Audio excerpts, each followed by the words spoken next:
What is going on, everybody? Welcome into Wager Alarm. I'm Howard Bender. With me, of course, my main man, Craig Mish. Ooh, a little college football in the air, Craig. College football in the air. Now, here's the thing. I'll ask you how you're doing because I think I forget to ask you that on a regular basis here. So I Mhm. will say, A, how are you doing?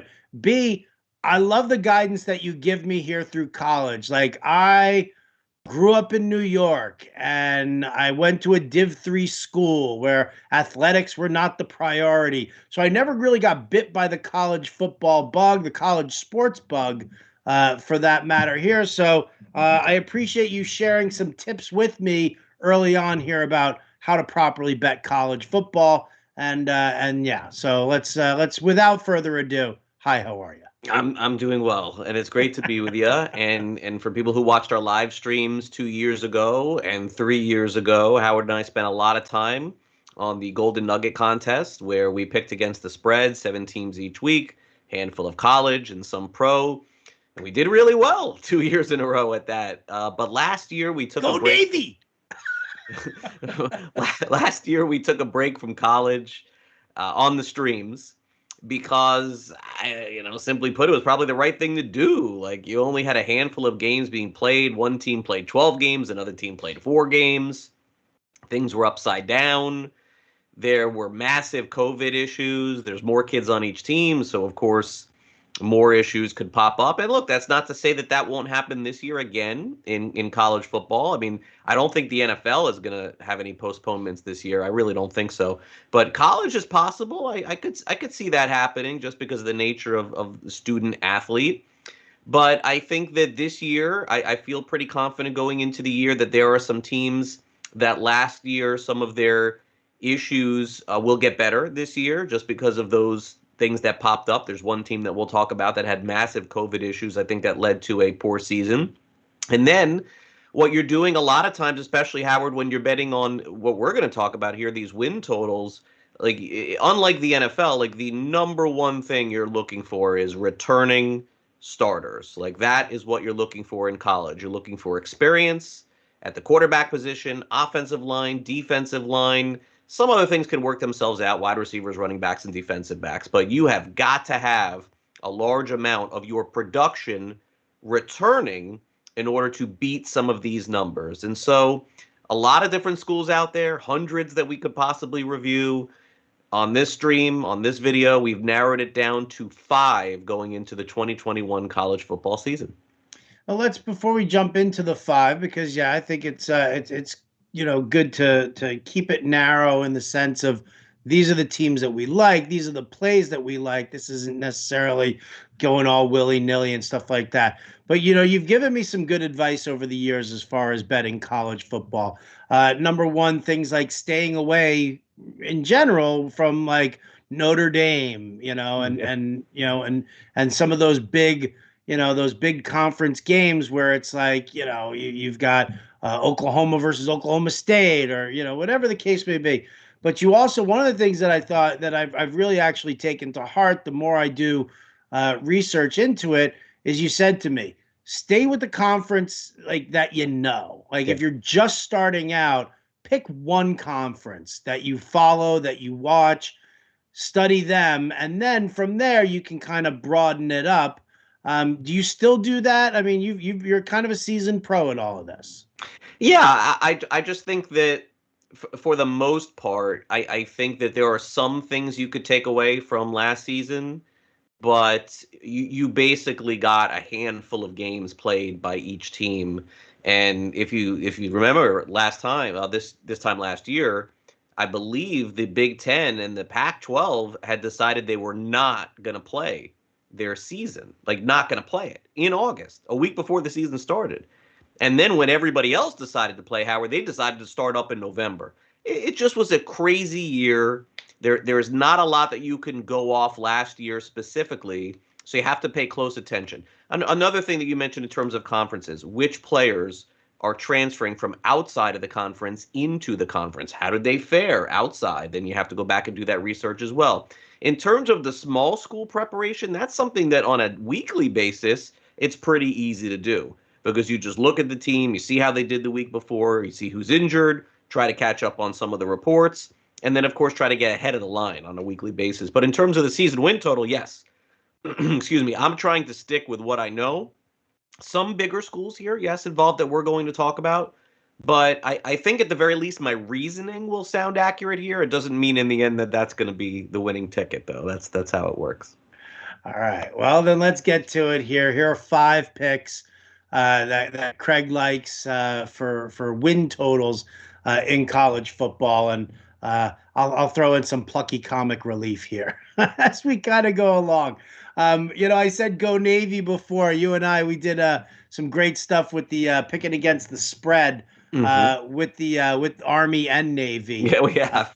Right? And Yep, so, yep. but so it was really kind of funny, like learning certain things, like the way Army's offense runs, that it's Right. just Yeah. run, run, run, run, run, and there's no passing at all. So when I asked you for your list and you hit me with Georgia Tech right from the onset, like my memory of Georgia Tech when we first started doing these was the triple option. That's what Right. Navy used to run all the time. That's Army's just all about running the ball. So Georgia Tech here, the over-under is 4.5, but they don't run that option anymore. A little bit more run and gun this year. Yeah, they tried last year. Jeff Collins is their new head coach, and look, it's going to be tough. Like you're recruiting in the ACC first of all, and then in your own state you're recruiting against Georgia. So he's trying to bring a more pro style offense into college, and at Georgia Tech they've had a lot of success doing it in the past, but truthfully speaking, you're really only supposed to be running that when you can't recruit the athletes that some of the other schools get, and that's why Navy and Army and Air Force run those kind of options. And now nobody else is basically in all of college football. So last year they were 3-7.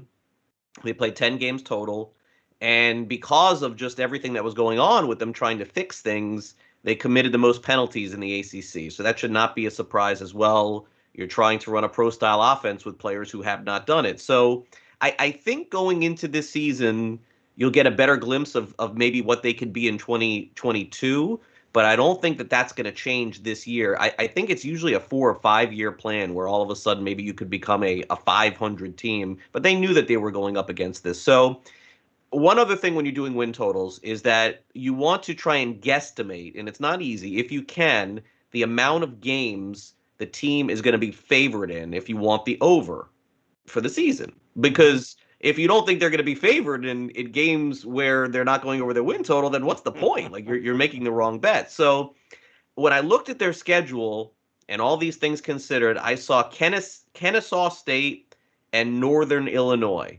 And Northern Illinois is their first game, by the way, in 2 weeks. And that line's already out, and they are favored in that game by 6. So those 2 games they're favored in. But Howard, they're probably going to win, probably those. But I don't see 3 other games that they win this season, and I don't think they're going to be favored in any other game this season. They play Clemson, they play Notre Dame, they play Georgia. Those are all losses for sure. And then somehow they're going to have to win 3 more games after those 2 to get over the 4.5. And those games are Pittsburgh, Boston College, and Virginia Tech. And I just don't see that happening. I mean, could Georgia Tech lose every single game this season? Yes, that is definitely possible because of just what they're going through. And it's not an indictment on them. You understand this is what it requires.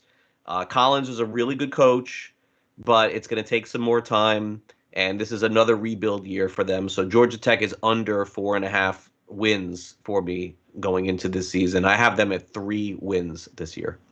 All right.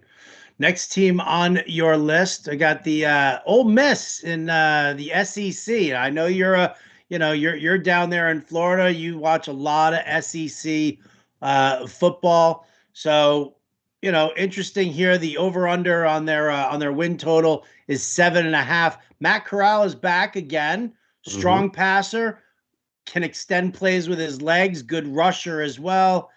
Not always the best decision maker. I kind of Right. feel like he tries to do a little too much threading the needle. Yeah, and you'll be hearing a lot about him in the NFL draft next year, Howard. He'll be a first-round pick in the NFL draft. He's top 5 in terms of the Heisman because of just, the thing is with the Heisman now, a lot of this, and we're going to talk about that in a future stream. Some of it is the ability for the quarterback to run and pass. We're seeing that in the NFL, and so we're seeing that translate a little bit to the Heisman too. And Corral can do both. But I think that your assessment is spot on with him, because 14 interceptions in a short season in college football is a lot.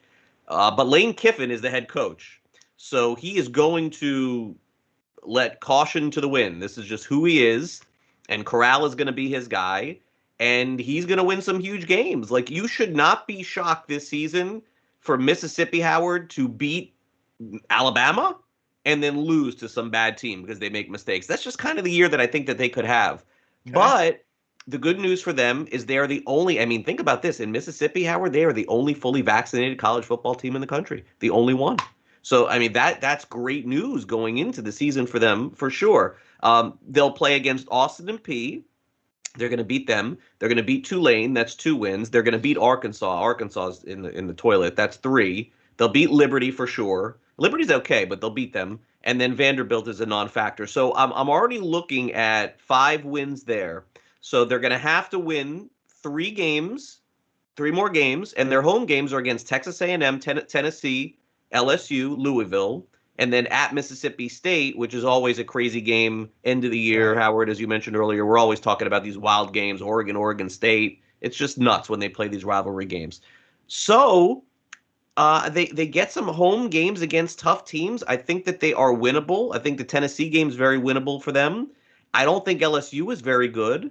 And I'm going to assume I'm giving them a loss against Alabama and Auburn. I'm just at Alabama, at Auburn, they lose. But I'll tell you, with Corral there, I think they can win a game like that. So offensive line is all back. 4 starters returning. That's the most in the SEC. Most in the SEC. 4 returning starters on the offensive line. To me, that's good enough to win 8 games. So slightly over the 7.5. I think they win 8-9 games this year. I think they get into a decent bowl game. And I think Corral ends up being a first-round pick in the NFL draft. A wacky pick. I mean, this is kind of who he's going to be, but someone's going to take a chance on him, I think, for sure. All right. So we're taking the over here on Mississippi. I like it. I like it. Next team that you plopped on my lap, South Florida. Yeah, this is a tough one. Like the worst defense in all of like Division I, probably Division II. Maybe it's even college football in general. All right, maybe my old alma mater, the Hamilton Continentals, could actually score on South Florida here. Absolutely atrocious. But the win total, it's only 3. It's only 3. Where's your lean here, Craig? Yeah, and you know me, I don't like to dig in on the bottom and the top, but I'm going under here. I mean, I think this is the worst team in Division I college football this season. They have Deshaun Watson's former offensive coordinator, and I think he was with Lawrence one year too, Jeff Scott. So he comes in from South Florida has been a disaster for the last few years, and the only game they won last year was against the Citadel, and that says nothing. I went through their schedule. It is a guarantee. I can't find any game on their schedule this year where they're favored except for Florida A&M, FAMU, and they should beat them, but you never know. But they should beat FAMU. That's a game they'll be, almost 3 touchdown favorites. Alabama would be minus 50. They'll be minus like 14 or something like that. They only played 2 close games all last year, so I'm looking for a reason to go over. When I do this, let me find a reason where I'm wrong. Right. Let me find a lot of close games that they lost in the last second. Can't find those either. Got blown out a lot. They have a transfer from the University of Miami, a quarterback who I'm familiar with, Jaron Williams. And he was okay, but I mean, he transferred from there. He went to a Division II school, didn't even play all of college football last year. I think they're probably a little excited to have him, but I don't know what they're really thinking with him, because he's only got 1 year left. And if you're building for the future in your college football program, you probably want to have a young guy play this year so he could be better next year. I mean, I don't even think this is a 2-win team. They'll get 1 win for sure. I've seen the line now dumped down to 2.5. Okay. It's a sad state of affairs, but it's going to be a rough season for this team. They may go into like the last game of the year with no wins. It's very possible. Under South Florida, try to find 3, but 2.5. All right. Slide on over across country. Let's go to the Pac-10, or 12. How many teams are there now? I 12. don't even remember. Pac-12, who you said last year they said no, then they started up in November. You want to talk Beavers here? You want to talk Oregon State? The number is 4.5. Here's a team that's returning just 10 starters for this team from last year on offense, though. That's pretty good. That's all right. That's pretty good. Yeah, 10 out of 11. I'll take that. Yeah. So look, Oregon State last year, if you watch them play, played very competitive and lost. So again, that's a little bit of an indicator for me to say, okay, like, can they turn those losses into wins? Last year, they lost 3 games by a total of 15 points, and one was Stanford, and they get them at home this season. I don't think Stanford's going to be very good this year. They have 2 wins, automatic wins in Hawaii and Idaho. Those are home games. So they're going to win those. We got to find 3 more over the whole season for Oregon State, and I do think that they'll get there. I think they may win 6 or 7 games. They have Colorado's quarterback who played very well for them last year. Colorado played great during the regular season, went to a bowl game. Sam Neuer, who was a defensive player, and then he turned back to offense. He's still on offense. He's from Oregon State. He had 1 year of eligibility left. Colorado's supposed to be in the crapper this year, so he left. Remember when Russell Wilson left a few years ago? He left from NC State. He went to Wisconsin. Not the same pedigree type player, but it's like when you have a year of eligibility to leave, some guys do it. 6'4", 220 pounds. He was 4-2 as a starter last year, and he's not going to be the best quarterback in college football. But what I like is the fact that the coaching staff right now has not named the starter, so no one's really sure. I would, if I found out that they were going to mix and match starters and play different guys, I wouldn't like it. I would get off this bet. But if they go to one guy, all you're telling me is they need to go 5-7 to win the total.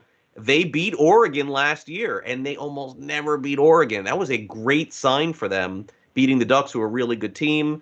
And in terms of, there's a stat that shows team production returning from 1 year to the next, which is something else that I look at. And Oregon State had one of the highest in the country. They're returning 90% of their offensive and defensive production in 2021. Howard, Oregon State does not need to win 9 games for me to win this. All they need to do is win 5. I think they'll win 6. And I'm going over 4.5 on Oregon State. All right. I like it. All right. Final team. Here you go. You teased it earlier. Talking about a team that got absolutely decimated by COVID last year. Minnesota Golden Gophers lost 23 players last year.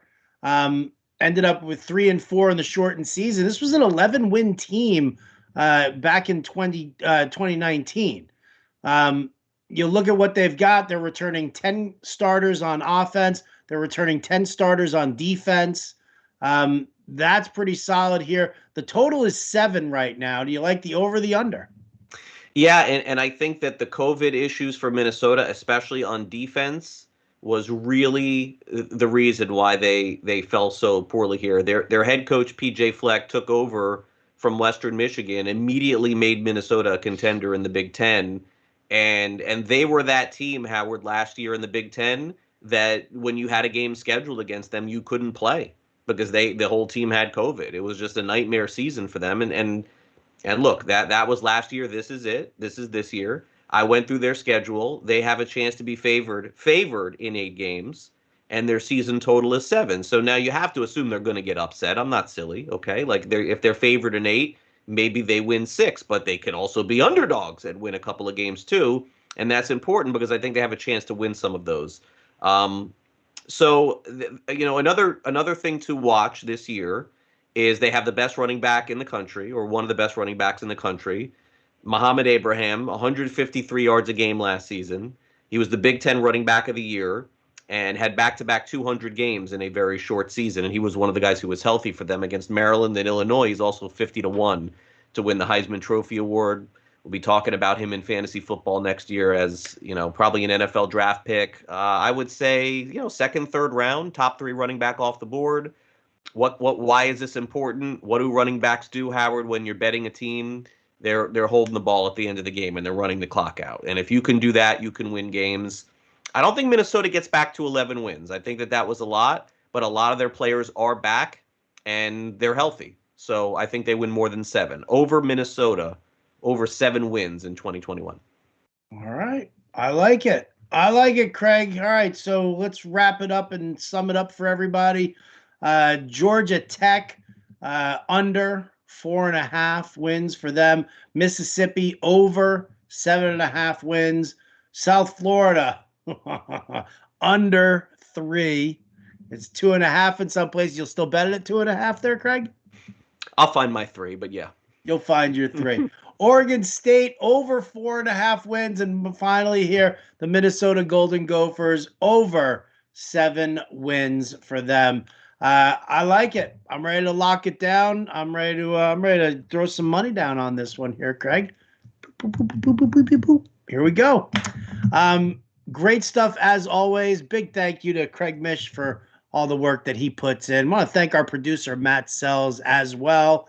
You guys stay tuned in a little bit, like in a day or so, you're going to get another stream from me and Craig here. We're going to talk, how about Heisman Trophy? How about National Championship? Is it just as cut and dry as betting on Alabama again? Never. Well, we'll have to wait. Let's just give our money away, bet somebody else. Why not, right? Please. That's why they play the game, people. That's why they play the game. It's going to do it for us here on Wager Alarm. For Craig Mish, I'm Howard Bender, and we'll catch you next time.